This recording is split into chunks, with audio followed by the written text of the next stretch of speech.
Ray Hernandez had just come into the territory and brought with him a grocery bag about yay tall, full of performance enhancing vitamins, you might say, and from Florida. And him and I start working out together, training together, and I'm determined I'm going to be 300 pounds. And I got up to about 270 in about 2 months of working out with Ray from 230 where I started.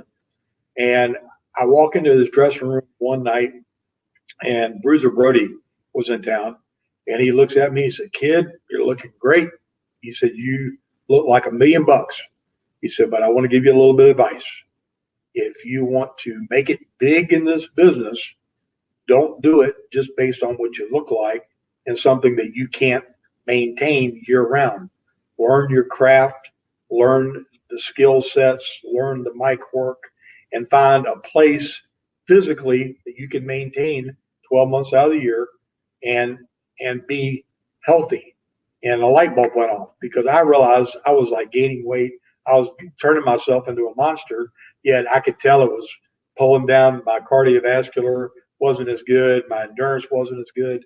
And I said, I'm going to find a happy medium somewhere where I can find a good shape for myself, but try to be the best skill set that I can possibly be. Because even from the day one, I had this goal in my mind that I one day wanted to be the best, and I wanted to be a world champion and recognized for my in the ring work.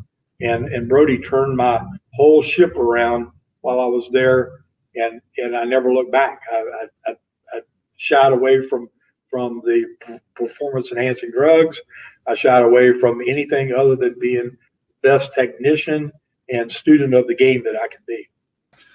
So some people talk about Bruiser Brody as if he was a bully and out for himself, but in your experience, he was actually helpful to you as a green wrestler. He, knowingly or unknowingly, had one of the most dramatic effects on me anybody could have. And then later on, when I went from working for Joe to Florida Championship Wrestling, he and Stan came in, and I didn't know anything about their reputations or them being rough with people in the ring, because I worked pretty snug, and I thought that's the way you were supposed to work from the beginning. That's just the way I work.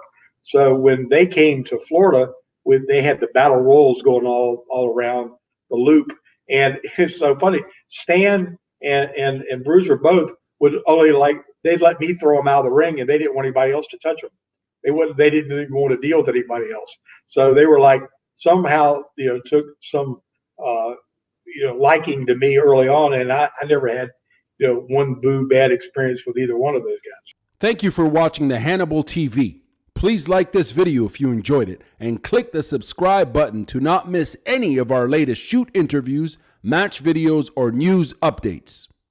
Support us on patreon.com for $1.99 a month to watch our full shoot interviews ad-free and help our channel grow. Follow us on Twitter at the Hannibal TV for instant updates.